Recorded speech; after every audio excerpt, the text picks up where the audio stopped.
Hello there.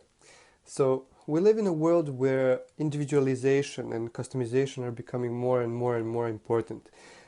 Companies all over the world are struggling to get to know their customers' preferences in very, very large detail, and they're investing lots of money to do that. So it's really important to understand how the customer thinks, what the customer really wants, and what goes on in the mind of the customer before he makes that purchase decision. And nowadays, using artificial intelligence and big data in general, we're analyzing most of the customer's behavior, but this is a very limited approach from our point of view, because what artificial intelligence and big data analyze are actually the external results of customers' behavior. It's not we can't peek exactly in the minds of the customer before they make a purchasing behavior. We can only track their age, we can only track the time they spent on a website, and those qualitative types of information.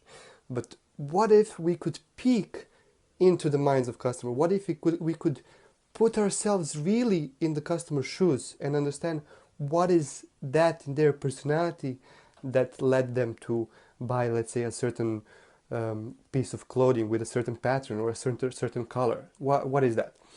So we, some of us being IT experts in our field, some of us being business school students, and some of us being actually astrologers. Yeah, you heard right.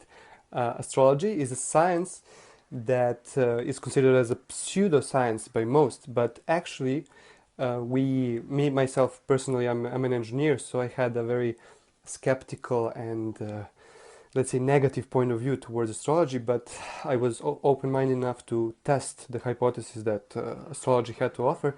So what I did is I tried to say to myself, okay, if astrology is true, then there must be something in the real world that can prove or disprove astrology, right? So I was like,